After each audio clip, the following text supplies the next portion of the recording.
தோட்டத்திற்கு வெளியே பத்திரிகையாளர் கூட்டத்தில் அவர் சொன்னது, எனக்கு ஏற்பட்ட வலி கொஞ்ச நெஞ்சமல்ல. ஒன்று நான் மறைந்து விட வேண்டும் அல்லது இறந்து விட வேண்டும். என்னுடைய வலியை நான் முதலே சொல்லிவிட்டேன். அதனாலே நிறைவாக நீங்கள் எல்லாம் உழவு அருந்திவிட்டு உங்களுக்கு இந்த பத்திரிகை ஊடக நண்பர்களுக்கு ஏற்பட்ட சந்தேகங்கள் எல்லாம் தீர்ந்து போயிருக்கும் என்று நினைக்கிறேன். எங்கு சென்றாலும், மருத்துவமனைக்கு சென்றாலும், சொந்தங்களை பார்க்க சென்றாலும், என்னுடைய சொந்தங்களை பார்க்க சென்றாலும் அங்காங்கே உடனே ஓடி வந்து என்ன என்ன ஏதாவது செய்திருக்கிறதா? ஒன்றும் இல்லையப்பா. தண்ணீர் குடிச்சையா, இதை சாப்பிட்டையா, இதை மட்டும் கேட்டுட்டு செய்தி ஏதாவது இருக்கிறதா? நாளை சொல்லுகிறேன். நாளையும் வந்து காத்திருக்கிறார்கள் பாவம். ஆக ஊடக நண்பர்கள் நமக்கு எப்பொழுதும் துணையாக நிற்பவர், நமக்கு எப்பொழுதும் துணையாக நிற்பவர். ஏனென்றால் அவர்களும் ஒரு வழியிலே பாட்டாளிகள் தான், அவர்களும் ஒரு வழியிலே பாட்டாளிகள் தான்.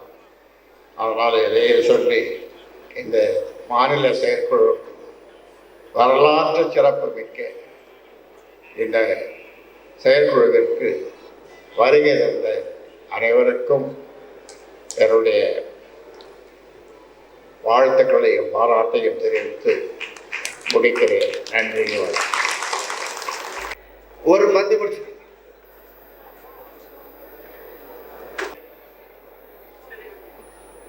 எனக்கு ஏற்பட்ட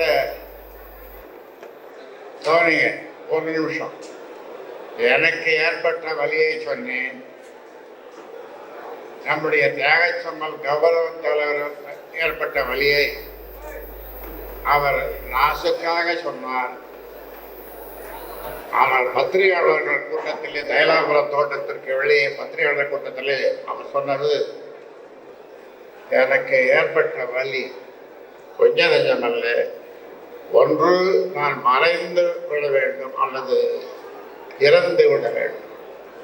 மறைவாக இருக்க வேண்டும் அல்லது உயிரோடு இருக்கக்கூடாது அல்லது மறைந்து இருக்க வேண்டும் என்று பகிரங்கமாக பத்திரிகையாளர்கள் சொன்னதை நீங்கள் கேட்டிருப்பீர்கள்.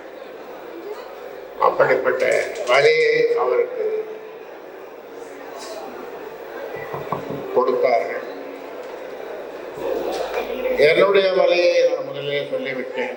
அதனாலே நிறைவாக நீங்கள் எல்லாம் உழவு அருந்திவிட்டு பத்திரமாக வீடு திரும்ப வீடு செல்லுங்கள் என்று கேட்டு முடிக்கிறேன். நன்றி.